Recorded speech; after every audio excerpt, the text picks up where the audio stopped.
What is going on, my diggity dogs? It's your boy, the CEO of Walls. Yeah, that's right. Max is CEO of Walls. I actually made all the walls in existence. You're welcome. Today I'm coming at you with another Roblox tier list. Or this is the same tier list. Before I get into it, I reordered some of these just because I don't know why I kept Apocalypse Rising and Trash Game up in the tier list for so long. So I put these down here because this is around the place to where I enjoyed them. I enjoyed Defend the Core more than I enjoyed these games. And while I can appreciate just how good they look and how good they could be, or how much enjoyment I could get out of them, I just feel like I enjoyed other games above it more. Alright, now let's get into it. Starting off with Abyssal. Abyssal is made by the same people who made Journey to the Sun, which is one of my favorite games on Roblox. I made an entire video about that. As well as Whale Survival, which is one of the games that I had played in my playing 3 Roblox games series. This game is very similar to Journey to the Sun, where you're kind of just going upwards and you get to explore all of these cool places. It's kind of like the opposite of Abyss World, which if you know that game, you know it's my favorite game on Roblox. The game is very high quality. It's one of those like 2-player obby type games, except you don't need to have 2 people to play the game. You can only just choose. You can just play it by yourself, but some things will be off limits to you though. There's a lot of customization in this game. There's a lot of exploring around and finding different masks or wings or horns or different like colors for your body. None of it actually does anything, I'm pretty sure. It's all just customization.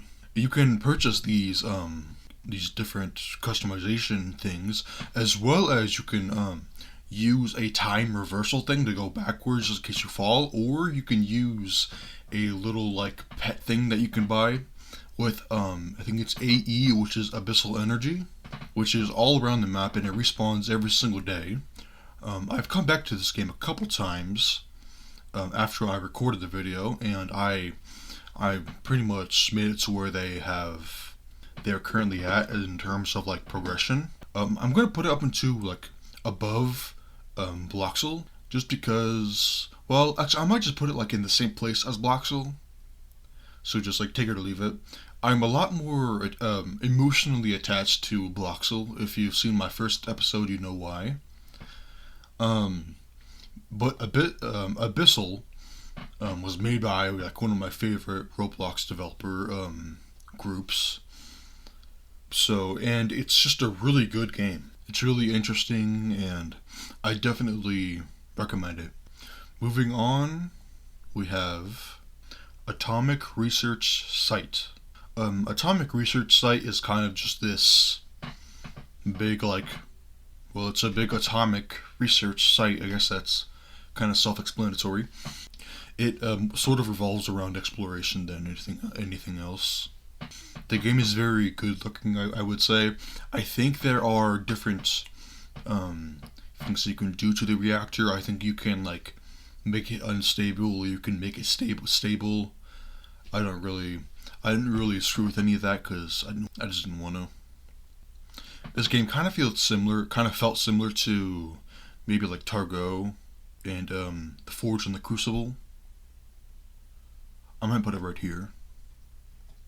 Yeah, because I enjoyed Catacombs a lot more, but I think Atomic Research Site kind of has more quality aspects of it, and there's actually stuff to do in this game.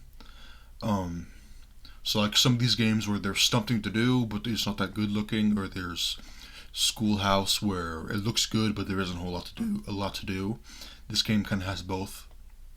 I would put it below Catacombs because, like I said, because not only do I enjoy it more, I feel like there's more to do, despite the fact that it does not look as good.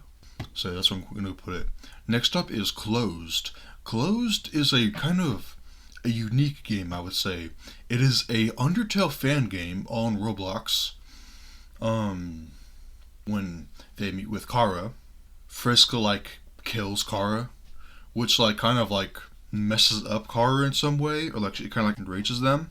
And so the game kind of turns into a horror game where you have to run around and try to escape from Kara. I didn't really get too far into the game. The game is kind of slow in my opinion. The game kind of looks rudimentary, something similar to, like it's kind of like, it looks kind of old. I might put it above POS. Maybe put it above Targo. Actually, I might just put it right here, actually. Yeah. I feel like there's a lot more to it than what I saw. I just stopped playing because I died. And I didn't want to go through all that again. Alright, moving on to Exiled. Exiled is a game like Dead Rails where you're on a big cart and you're traveling forward and you can stop at different places to sort of explore and gather resources, and you can sell the resources for money and you can buy more resources and other stuff like that. I think this is a little bit different than most other Dead Rails clones that you might see. It's not exactly a clone, as more I would say it is inspired by. The game seems to be a lot higher quality than Dead Rails even. So I think I've played Dead Rails as well. I just played it like off. I haven't really recorded it, and I would say Exiled might be better, or at least on par than Dead Rails. I know that might sound sacrilegious, but just hear me out and just go play the game and see for yourself. I'm going to put it maybe right there. Yeah, I'll put it right there. I think all the games above it kind of have more to do, and I maybe enjoyed these a little bit more than I enjoyed Exiled. But all the games below it don't have as much to do when they aren't, or they just don't look as good. Alright, next up is Here We Stay. Here We Stay is a story game. It is probably one of the better story games on Roblox. It has voice acting. The game is kind of like Life is Strange. It was probably inspired by Life is Strange, where something weird happens to your family, and so you sort of unlock these weird abilities. And so you could go around and use these abilities. I think there are only, I don't know how many chapters there are. I know that this game is like nowhere near done. From what I can see, it doesn't look like it's anywhere near done. The game does have some glitches as well. I remember at the scene where you are unpacking things to your house, when you're in your room, before you unpack your box of like art supplies, you can draw something, even though you need your art supplies there first. It just sort of gave me the option to just draw something, even though my art supplies were not there. And so after I did that, the game just kind of like bugged out, and I couldn't really, I couldn't put the box there anymore. That I went down to get the art supplies box. I tried to put it up in the room, but I couldn't because the game thought that I already did put it there, but I didn't. So I was just kind of stuck, and I had to restart the chapter. I might put it just below 1006, maybe below prototype actually, right there. Until it gets better. I also, something else, the writing is kind of weird. If you have played the game, then you know about the scene where the main character unlocks his powers, and how the police officer in that scene would not act like that. That is something a police officer would not do. Police officers always use lethal force last. At the very most, he would have been tased instead of being shot at, which makes no sense. So that might just be the biggest gripe I have with the game, is the writing. Everything else is kind of okay. Yeah, that's all I else have to say.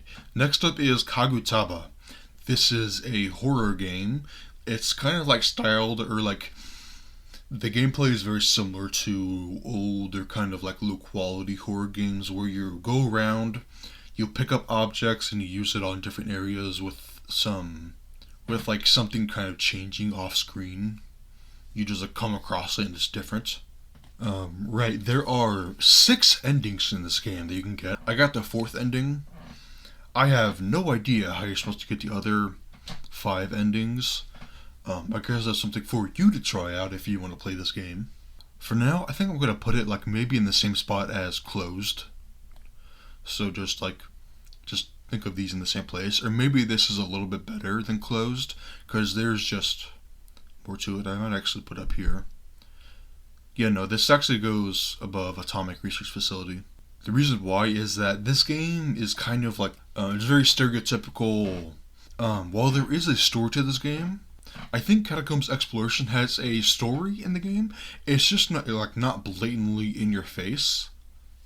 There's a lot of environmental details in Catacombs Exploration, so you can sort of craft your own story if you wanted to, instead of it being fed to you like in Kagutaba.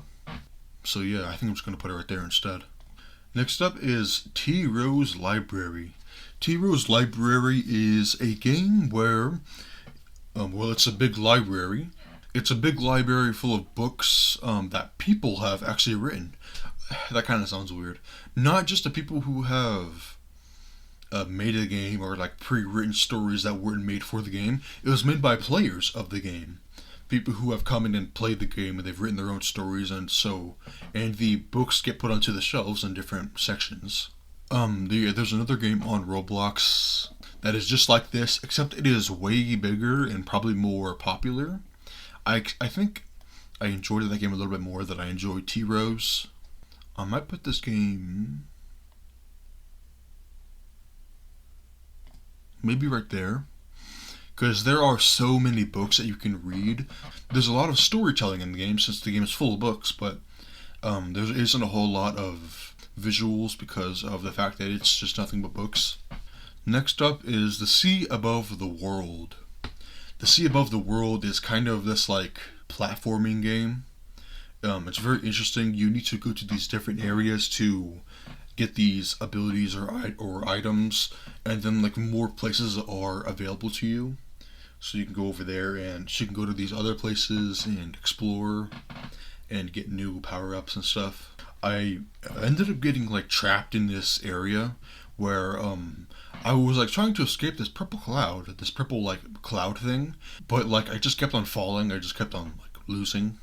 So I just got fed up and I stopped playing it. The game looks kind of old, and the game is pretty good.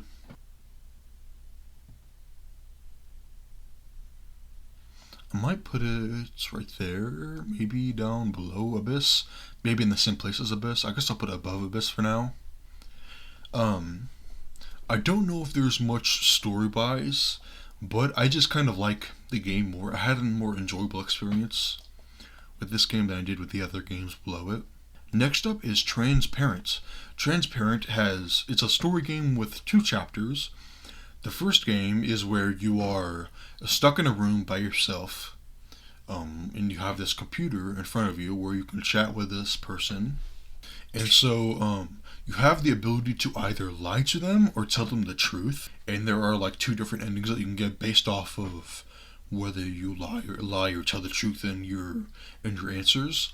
And whenever you answer a question, if you tell the truth, a actual item or like the thing that you're talking about will appear in your room. But if you lie about an answer, the same thing kind of happens, but it's more so of a picture of the thing that you're lying about rather than an actual like model of it. The second chapter is about this like a detective who's going around in this like facility where the first game takes place. You find out that you're like in the first chapter you are trapped in this box pretty much, and you are forced to talk to this AI over and over and over again. So you go around as this detective trying to turn off the security or whatever, so that way you can get to the bottom of what's going on. You're kind of being hunted down by this black figure that you can see in the first chapter. I think the story is not quite done yet. There's probably more to come. I might put this game, it gives me a lot of like prototype vibes. However, I don't know if I enjoyed it as much as I enjoyed Prototype. Also, the enemy that's constantly chasing you around was very annoying, I would say. I might put it right there. Yeah, well, this game does give me a lot of prototype vibes. The game kind of wastes your time, I would say. Like, prototype kind of just gets straight to the point, but this game makes you go around and complete these puzzles for a seemingly meaningless reason. It wasn't that enjoyable, I would say. The story is enjoyable. That's why I put it in between Happy Plants and Beyond the Shelf. In terms of gameplay wise, I would say it's more on par with Beyond the Shelf. But the story was not enjoyable as Happy Plants was. Last up is Liminal Solitude. Liminal Solitude is this game full of different areas to explore. So you can either choose to go to each world separately, or you can. There's more of like a linear path to go through, kind of, where there's a area that you can get to that will teleport you to the next game. If there's some type of story in this game, I did not see it at all. This game is kind of like those dream games where it's just like I said, it's just a bunch of different worlds. Kind of doesn't look like it has any correlation. Each of the worlds are just unique and on their own. So I might put this.